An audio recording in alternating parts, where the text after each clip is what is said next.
आज हम दोस्तों क्लास 10th का साइंस इम्पोर्टेंट क्वेश्चन बताने वाले हैं जो बिहार बोर्ड 2023 के लिए बहुत ही महत्वपूर्ण है।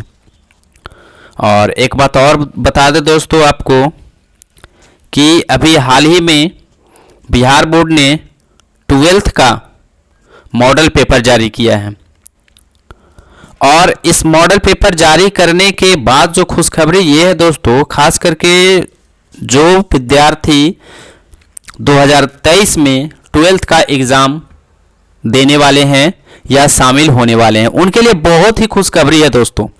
और खुशखबरी ये है कि ये जो 12th का मॉडल पेपर जो जारी किया है उसमें आपका दोस्तों 50% यानी कि 50% जो है दोस्तों आपको ऑब्जेक्टिव रहेगा। तो 12th के लिए बहुत ही खुशखबरी की बात है ये दोस्तों। अभी तक तो 10th का वैसा कोई बिहार बोर्ड की तरफ से मॉडल पेपर जारी नहीं किया गया है और जैसे ही जारी किया जाएगा आपको हम बता देंगे दोस्तों। तो चलिए आज का हम प्रश्न स्टार्ट करते हैं। और प्रश्न को स्टार्ट करने से पहले अगर अभी तक आप हमारे YouTube पे नए हो तो आप हमारे YouTube चैनल को सब्सक्राइब करें और बेल आइकन को दबाना ना भूलें। और दोस्तों ये वीडियो को बगैर स्किप किए हुए ही आप शुरू से अंत तक जरूर देखें। तो चलिए दोस्तों हम आज का प्रश्न स्टार्ट करते हैं, जिसमें पहला जो प्रश्न है वो कहता है कि अवतल दर्पण की फोकस दूरी वक्रता त्रिज्या की होती है। तो अवतल दर्पण की जो फोकस दूरी होती है दोस्तों, अवतल दर्पण की जो फोकस दूरी होती है वो वक्रता त्रिज्या की आधी होती है। यानी कि अवतल दर्पण की जो फोकस दूरी होती है वो वक्रता त्रिज्या की आधी होती है, यानी कि f बराबर r/2। अगर यहाँ से आपका प्रश्न पूछे दोस्तों कि अवतल दर्पण की वक्रता त्रिज्या उसकी फोकस दूरी की क्या होती है, तो अवतल दर्पण की जो वक्रता त्रिज्या होता है वो फोकस दूरी की दुगनी होती है, यानी कि r बराबर 2f। तो अगर इसका हम आंसर की बात कर ले दोस्तों तो इसका जो करेक्ट आंसर हो जाएगा ऑप्शन बी जो है आपका राइट आंसर हो जाएगा। ऑप्शन बी जो है आपका राइट आंसर होगा। चलिए दूसरे प्रश्न हम देखते हैं। दूसरा जो प्रश्न है दोस्तों वो कहता है कि नेत्र लेंस की फोकस दूरी कम हो जाने से कौन सा दृष्टि दोष होता है। नेत्र लेंस की फोकस दूरी कम हो जाने से कौन सा दृष्टि दोष होता है, तो ये जो है दोस्तों आपका निकट दृष्टि दोष होगा। ऑप्शन ए जो है आपका करेक्ट होगा, निकट दृष्टि दोष होगा। चलिए आगे देखते हैं। तीसरा प्रश्न कहता है कि लघु पतन के समय परिपथ में विद्युत धारा का मान, लघु पतन के समय विद्युत धारा का जो मान है वो बहुत अधिक बढ़ जाता है दोस्तों। क्या होता है? बहुत अधिक बढ़ जाता है। आपका ऑप्शन सी जो है वो करेक्ट होगा, है ना। लघु पतन के समय परिपथ में विद्युत धारा का जो मान है वो क्या होता है? बहुत अधिक बढ़ जाता है। चलिए आगे देखते हैं। नेक्स्ट क्या कहता है? नेक्स्ट कहता है कि कौन सा पद विद्युत परिपथ में विद्युत शक्ति को निरूपित नहीं करता है। कौन सा परिपथ जो है विद्युत शक्ति को विद्युत परिपथ में विद्युत शक्ति को निरूपित नहीं करता है, तो ये जो है दोस्तों आपका I/R²। ऑप्शन बी जो है आपका करेक्ट हो जाएगा। ऑप्शन बी जो है आपका राइट आंसर हो जाएगा। चलिए पांचवें प्रश्न की ओर देखते हैं। नेक्स्ट क्या कहता है? पांचवा जो है वो कहता है कि अभिनेत्र लेंस फोकस दूरी में परिवर्तन किया जाता है। अभिनेत्र लेंस जो है वो फोकस दूरी में परिवर्तन क्या किया जाता है, तो ये जो है दोस्तों आपको पक्षमाभी मांसपेशियां द्वारा, किसके द्वारा? पक्षमाभी मांसपेशियां द्वारा। ऑप्शन सी जो है आपका करेक्ट आंसर हो जाएगा। चलिए अगले प्रश्न की ओर हम देखते हैं। नेक्स्ट प्रश्न कहता है कि कौन सा ऊर्जा स्रोत सौर ऊर्जा से व्युत्पन्न नहीं है। कौन सा ऊर्जा जो है सौर ऊर्जा से व्युत्पन्न नहीं है, तो ये जो आपका पवन ऊर्जा है वो आपका करेक्ट होगा। ऑप्शन बी जो है दोस्तों आपका राइट आंसर होगा। पवन ऊर्जा जो है सौर ऊर्जा से व्युत्पन्न नहीं है। चलिए आगे देखते हैं। नेक्स्ट कहता है कि खिलौने में किस सेल का उपयोग किया जाता है। खिलौने में किस सेल का उपयोग होता है, तो खिलौने में आपको बता दें ये सूखा सेल का उपयोग किया जाता है। ऑप्शन ए जो है आपका करेक्ट हो जाएगा। चलिए आगे देखते हैं। नेक्स्ट कहता है कि प्रकाश की किरणें गमन करती है, तो प्रकाश की किरणें जो है सीधी रेखा में गमन करती है। ऑप्शन ए जो है आपका करेक्ट आंसर हो जाएगा। चलिए आगे देखते हैं। नेक्स्ट कहता क्या है कि कौन सा पदार्थ चालक है। आपको बताना है कि कौन सा पदार्थ जो है चालक है, जिससे विद्युत धारा का प्रवाह जो है आसानी से हो जाता है। तो इसका जो अगर हम बात करें आंसर का, तो ये जो लोहा है दोस्तों, आपका लोहा जो है ऑप्शन डी जो है आपका करेक्ट हो जाएगा। लोहा जो है विद्युत का पदार्थों विद्युत का चालक है। अगर बात करें हम रबर की, तो रबर जो है दोस्तों कुचालक है। हीरा भी जो है आपका कुचालक है। लेकिन एक बात और दोस्तों, अगर आपका ग्रेफाइट रहेगा तो ग्रेफाइट भी दोस्तों विद्युत का चालक है। चलिए आगे देखते हैं। नेक्स्ट कहता है कि किसी वस्तु का प्रतिबिंब नेत्र के किस भाग पर बनता है। तो किसी वस्तु का प्रतिबिंब जो है नेत्र के किस भाग पर बनता है, तो ये रेटिना पर बनता है। ऑप्शन बी जो है आपका करेक्ट हो जाएगा। चलिए अगले प्रश्न की ओर हम देखते हैं। तो अगला जो प्रश्न कहता है कि किसका उपयोग लेंस बनाने के लिए नहीं किया जा सकता। किसका उपयोग जो है लेंस बनाने के लिए उपयोग नहीं किया जा सकता। ये जो पारा है, पारा जो है इसका उपयोग जो है लेंस बनाने में नहीं किया जा सकता। ऑप्शन सी जो है आपका करेक्ट हो जाएगा। अगर बात बता दें, अगर पारा ऑप्शन नहीं रहे दोस्तों, अगर मिट्टी आपका रहे तो मिट्टी भी जो है आपका करेक्ट आंसर होगा, है ना। चलिए आगे देखते हैं। नेक्स्ट कहता है कि किसी माध्यम में प्रकाश की चाल 2 × 10⁸ मीटर पर सेकेंड है, तो माध्यम का अपवर्तनांक क्या होगा। तो माध्यम का जो अपवर्तनांक होगा 1.5 होगा, 1.5 होगा। ऑप्शन बी जो है आपका करेक्ट होगा। चलिए आगे देखते हैं। कहता है विभवांतर का ऐसा ही मात्रक होता है। तो विभवांतर का ऐसा मात्रक वोल्ट होता है। ऑप्शन बी जो है करेक्ट होगा। और आपको बता दें कि विभवांतर का जो ऐसा ही मात्रक है, ये विभव का जो विभव का ऐसा ही मात्रक होता है दोस्तों, वो विभवांतर का, यानी कि विभव और विभवांतर का जो ऐसा ही मात्रक होता है दोनों सेम होता है। अगर हम कूलम्ब की बात करें दोस्तों, तो ये जो कूलम्ब है वो आवेश का होता है। अगर एम्पियर की बात करें दोस्तों, तो एम्पियर जो है विद्युत धारा का होता है। और अगर ओम की बात करें तो ये प्रतिरोध का होता है, रेसिस्टेंस का होता है। चलिए आगे देखते हैं। नेक्स्ट कहता क्या है कि किस वर्ण या रंग का तरंगदैर्घ्य सबसे बड़ा है। किस वर्ण या रंग का तरंगदैर्घ्य सबसे बड़ा है, तो ये जो है आपका लाल का है। किसका है, लाल का है। ऑप्शन ए जो है आपका करेक्ट हो जाएगा। चलिए आगे देखते हैं। नेक्स्ट क्या कहता है कि अवतल दर्पण की फोकस दूरी होती है। तो अवतल दर्पण की जो फोकस दूरी होती है वो ऋणात्मक होता है। क्या होता है, ऋणात्मक होता है, नेगेटिव होता है। ऑप्शन ए जो है आपका करेक्ट हो जाएगा। चलिए आगे देखते हैं।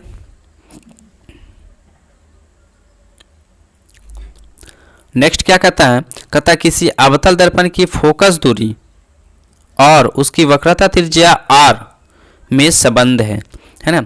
अवतल दर्पण की फोकस दूरी और उसकी वक्रता त्रिज्या में जो संबंध है, तो ये जो है दोस्तों r बराबर 2f या f बराबर जो है r/2।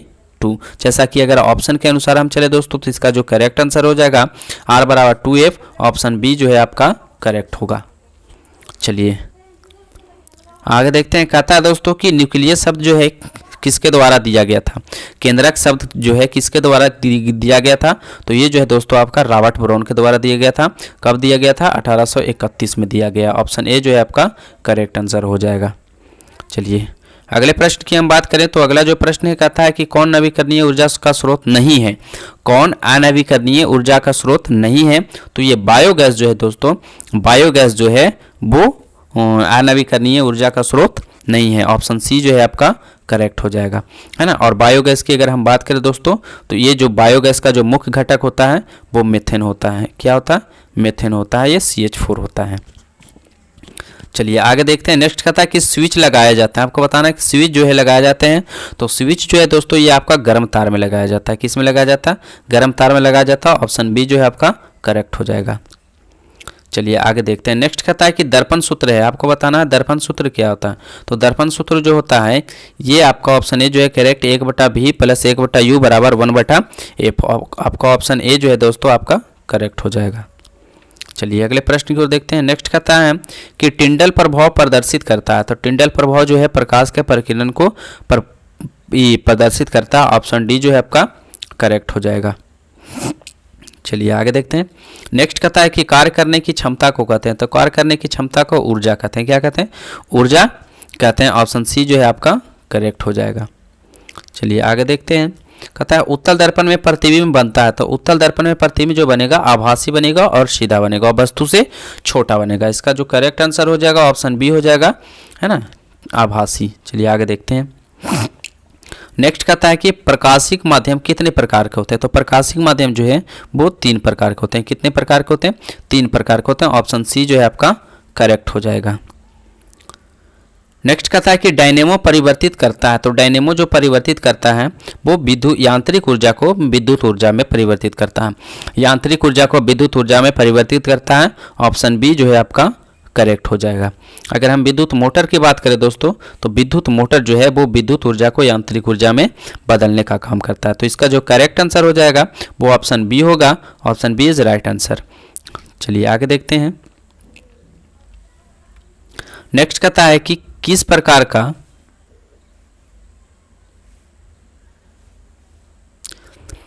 किस प्रकार का अग्रदीप में प्रयुक्त दर्पण में से कौन होता है। तो अग्रदीप में प्रयोग जो होता है, अग्रदीप में प्रयुक्त दर्पण जो होता है दोस्तों, ये आपका अवतल दर्पण होता है। क्या होता है?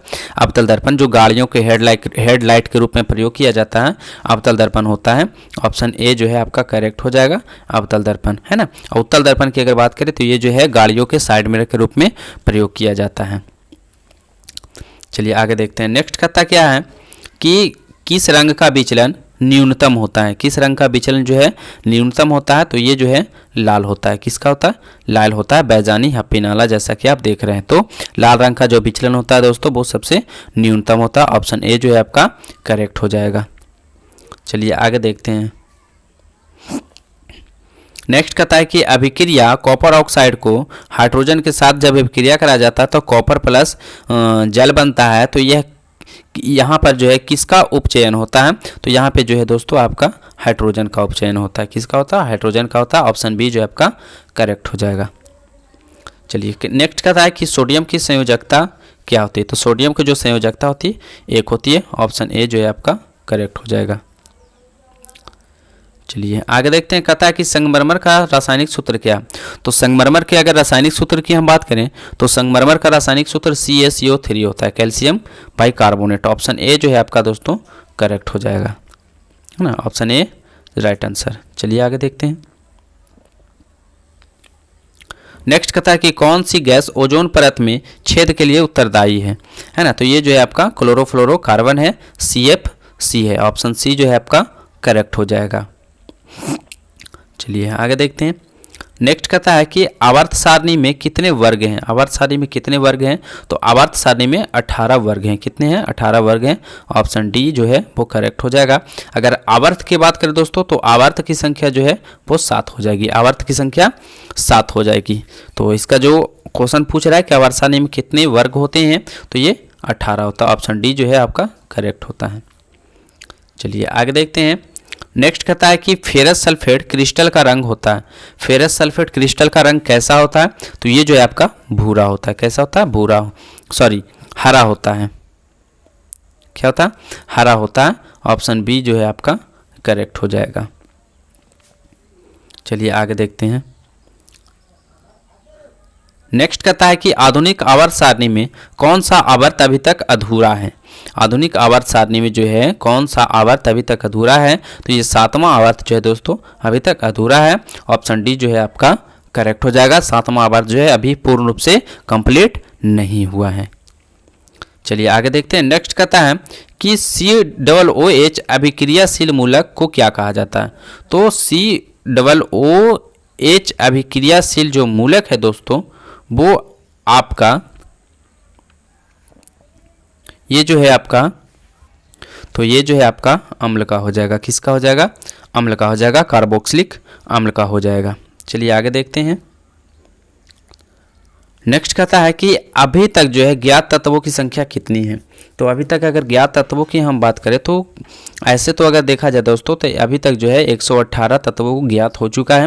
लेकिन अभी तक अगर हम देखें तो अभी तक जो है 114 ही है। कितने ज्ञात तत्व कुल कितने हैं? 114 है। ऑप्शन ए जो है आपका राइट आंसर हो जाएगा। ऑप्शन ए जो है राइट हो जाएगा। चलिए आगे देखते हैं। नेक्स्ट कहता है कि यदि किसी तत्व की परमाणु संख्या 12 है तो इसकी संयोजकता क्या होगी। यदि किसी तत्व की परमाणु संख्या 12 है तो इसकी संयोजकता जो है आपका 2 हो जाएगा। क्या होगा? 2 हो जाएगा। ऑप्शन बी जो है आपका राइट हो जाएगा। चलिए आगे देखते हैं। नेक्स्ट कहता है कि 4 पेंसिल बनाने में कार्बन के किस अप्रूप का उपयोग किया जाता है? तो पेंसिल बनाने में कार्बन का जो अप्रूप है वो ग्रेफाइट है। किसका उपयोग किया जाता है पेंसिल बनाने में? ग्रेफाइट का। ऑप्शन सी जो है आपका राइट हो जाएगा। चलिए आगे देखते हैं।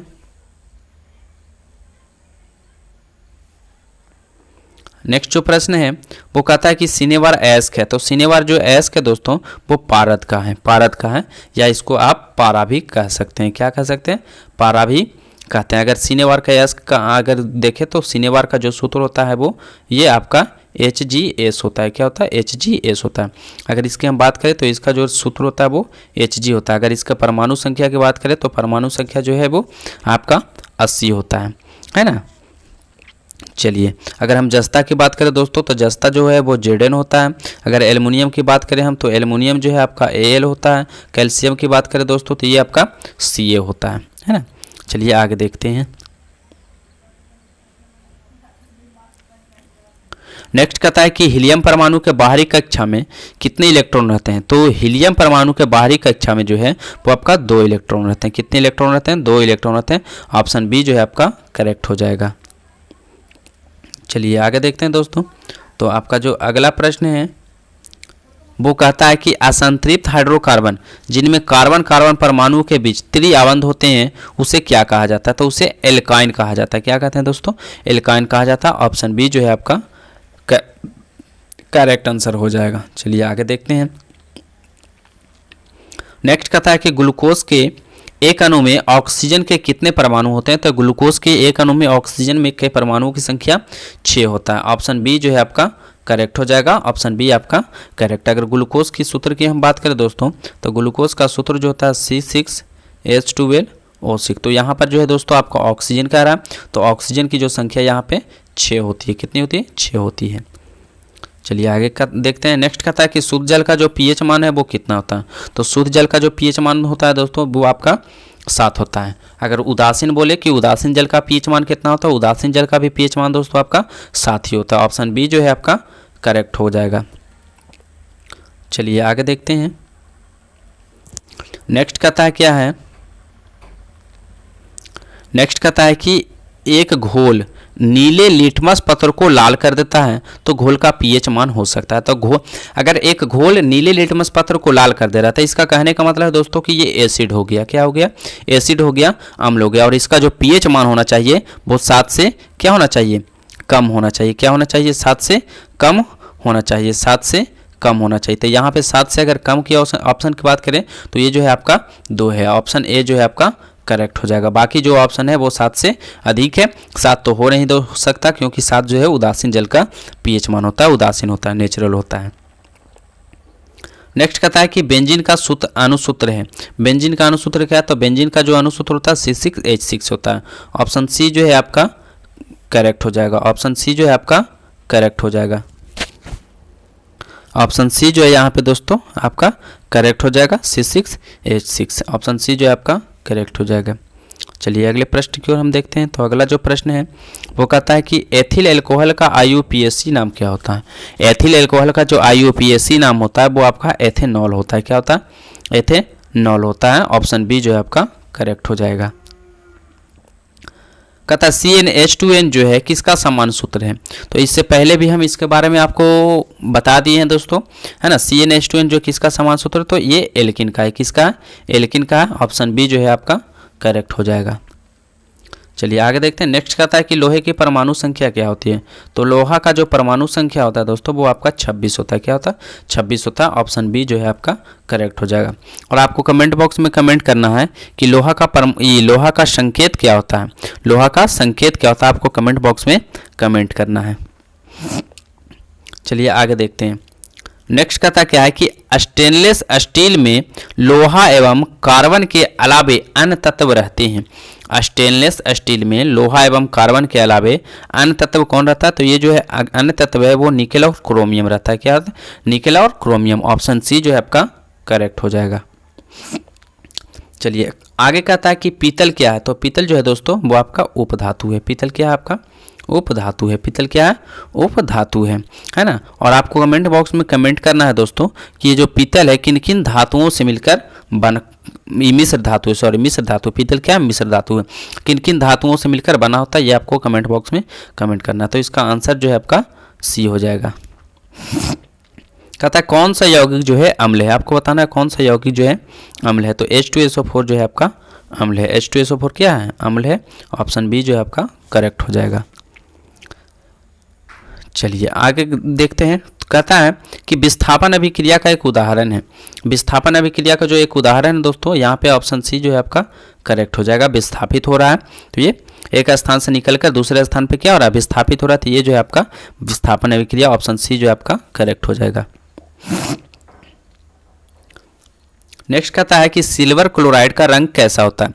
तो सिल्वर क्लोराइड का जो रंग होता है वो श्वेत होता है। कैसा होता है, श्वेत होता है। ऑप्शन डी जो है आपका करेक्ट हो जाएगा। कहता है कौन लवण है, आपको बताना है कि कौन लवण है। तो लवण जो है आपका NaCl होता है, NaCl होता है। ऑप्शन बी जो है आपका करेक्ट हो जाएगा, सोडियम क्लोराइड। चलिए आगे देखते हैं। नेक्स्ट कहता है कि अलैंगिक जनन की विधि कौन है, आपको बताना अलैंगिक जनन की विधि कौन है। तो अगर अलैंगिक जनन की विधि की बात करें तो ये जो आपका विखंडन भी है, मुकुलन भी है, द्विखंडन भी है, यानी कि इनमें से इसका जो सही आंसर हो जाएगा ऑप्शन डी हो जाएगा, इनमें से सभी। चलिए आगे देखते हैं। कहता है रंध्र का मुख्य कार्य क्या होता है। तो रंध्र का मुख्य कार्य है गैसों का विनिमय एवं वाष्पोत्सर्जन करना। गैसों का विनिमय और वाष्पोत्सर्जन करना, यानी कि ऑप्शन डी जो है आपका करेक्ट हो जाएगा। चलिए आगे देखते हैं। नेक्स्ट कहता है कि इनमें से किसकी उपस्थिति के कारण रक्त लाल दिखाई देता है। तो ये हीमोग्लोबिन है। क्या है दोस्तों, हीमोग्लोबिन है। हीमोग्लोबिन के कारण ऑप्शन सी जो है आपका करेक्ट हो जाएगा। चलिए आगे देखते हैं। नेक्स्ट कहता है कि पौधे और पशुओं की कोशिकाओं का वैज्ञानिक अध्ययन क्या कहलाता है। पौधे और पशुओं की कोशिकाओं का वैज्ञानिक अध्ययन क्या कहलाता है। तो ये जो है आपका कोशिका विज्ञान कहलाता है। क्या कहलाता है, कोशिका विज्ञान कहलाता है। ऑप्शन बी जो है आपका करेक्ट है। नेक्स्ट कहता है कि एक कोशिकीय शैवालों में जल का परिवहन होता है। तो एक कोशिकीय शैवालों में जो जल का परिवहन होता है वो आपका विसरण क्रिया द्वारा होता है। किसके द्वारा होता है, विसरण क्रिया द्वारा होता है। ऑप्शन सी जो है आपका करेक्ट है। चलिए आगे देखते हैं। कहता है कि अमीबा अपना भोजन कैसे पकड़ता है। तो अमीबा जो अपना भोजन है दोस्तों ये आपका कूटपात के द्वारा पकड़ता है। किसके द्वारा, कूटपात के द्वारा। ऑप्शन सी जो है आपका करेक्ट हो जाएगा। चलिए आगे देखते हैं। नेक्स्ट कहता है कि कौन पिट्यूटरी ग्रंथि से निकलने वाला हार्मोन है। तो पिट्यूटरी ग्रंथि से जो निकलने वाला हार्मोन है वो आपका इंसुलिन है। क्या है, इंसुलिन है। ऑप्शन सी जो है आपका करेक्ट है। और इसकी कमी से एक रोग होता है दोस्तों जिसे मधुमेह कहा जाता है। क्या कहा जाता है, मधुमेह कहा जाता है। इंसुलिन की कमी से मधुमेह, है ना। चलिए आगे देखते हैं। नेक्स्ट कहता है कि ऑक्सिन क्या है। तो ऑक्सिन जो है एक प्रकार का पादप हार्मोन है। क्या है, पादप हार्मोन है। ऑप्शन ए जो है आपका करेक्ट हो जाएगा। चलिए आगे देखते हैं। नेक्स्ट कहता है कि कौन एक नर हार्मोन है। नर हार्मोन कौन है, एक नर हार्मोन कौन है। तो टेस्टोस्टेरोन जो है एक नर हार्मोन है। ऑप्शन डी जो है आपका करेक्ट हो जाएगा। चलिए आगे देखते हैं। नेक्स्ट कहता है कि चिपको आंदोलन किससे संबंधित है। तो चिपको आंदोलन जो है वो वन से संबंधित है। किससे संबंधित है, वन से संबंधित है। ऑप्शन ए जो है आपका करेक्ट हो जाएगा। नेक्स्ट कहता है कि कार्बन डाइऑक्साइड एक गैस है। तो कार्बन डाइऑक्साइड जो है एक गैस है, वो ग्रीन हाउस गैस है। क्या है, ग्रीन हाउस गैस है। आपका ऑप्शन बी जो है आपका करेक्ट हो जाएगा। अगर बोलेगा क्वेश्चन दोस्तों कि ग्रीन हाउस गैस के लिए कौन सा गैस उत्तरदायी है, तो ये जो है आपका CO2 है। CO2 है कार्बन डाइऑक्साइड। कहता है अपमार्जक के उदाहरण है। कौन जो है अपमार्जक के उदाहरण है। अपमार्जक के कौन उदाहरण है। तो अपमार्जक के उदाहरण की अगर बात करें दोस्तों तो ये जो है आपका ये बाज, कौवा, लोमड़ी, चील और सूक्ष्मजीव, यानी कि ऑप्शन सी जो है आपका करेक्ट हो जाएगा। ऑप्शन सी करेक्ट हो जाएगा। नेक्स्ट कहता है कि मनुष्य में एंटीजन ए और बी रक्त में कहाँ पाए जाते हैं। तो एंटीजन ए और जो बी है वो आरबीसी के सतह पर पाया जाता है। कहाँ पाया जाता है, आरबीसी के सतह पर पाया जाता है। ऑप्शन सी जो है आपका करेक्ट हो जाएगा। चलिए अगले प्रश्न की ओर देखते हैं। अगला प्रश्न जो कहता है कि मनुष्य में सूंघने की क्षमता को नियंत्रित कौन करता है। तो मनुष्य में सूंघने की क्षमता को नियंत्रित जो करता है वो घ्राणेंद्रिय पाली करता है। कौन करता है, घ्राणेंद्रिय पाली करता है। ऑप्शन बी जो है आपका करेक्ट हो जाएगा। नेक्स्ट कहता है कि मनुष्य के आहार नाल में अवशेषी अंग कौन है? तो मनुष्य के आहार नाल में अवशेषी अंग जो है अपेंडिक्स है। क्या है? अपेंडिक्स है। ऑप्शन बी जो है आपका करेक्ट हो जाएगा। नेक्स्ट कहता है कि कौन सी गैस वैश्विक ऊष्मन के लिए उत्तरदायी है? तो ये जो कार्बन डाइऑक्साइड है CO2 जो है वैश्विक ऊष्मन के लिए उत्तरदायी है। ऑप्शन ए जो है आपका करेक्ट हो जाएगा। चलिए आगे देखते हैं। तो नेक्स्ट कहता है कि पीतरस जो है कहाँ से स्रावित होता है? तो पीतरस जो है अग्नाशय से निकलता है। कहाँ से निकलता है? अग्नाशय से निकलता है। ऑप्शन ए जो है आपका करेक्ट हो जाएगा। चलिए आगे देखते हैं। नेक्स्ट क्या कहता है कि कौन सा अभिलक्षण वंशागत नहीं है? कौन सा लक्षण जो है अभिलक्षण, कौन सा लक्षण अभिलक्षण वंशागत नहीं है?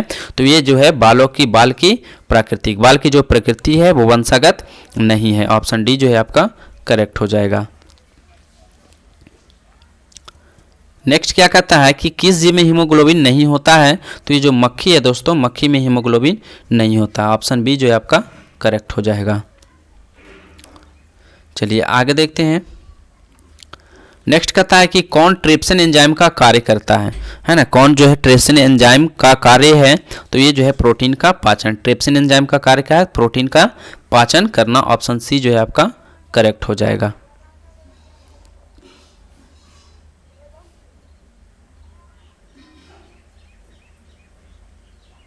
चलिए आगे देखते हैं। नेक्स्ट कहता है कि मुख गुहा में आहार का कौन सा भाग का पाचन होता है?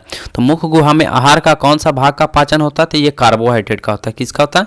कार्बोहाइड्रेट का होता है। ऑप्शन बी जो है आपका करेक्ट हो जाएगा। चलिए प्रश्न संख्या हम 76 की ओर चलते हैं। तो 76 क्या कहता है कि ऑक्सीजन का वाहक कौन है? तो ऑक्सीजन का वाहक जो होता है RBC होता है, रेड ब्लड सेल होता है। ऑप्शन सी जो है आपका करेक्ट हो जाएगा। चलिए आगे देखते हैं।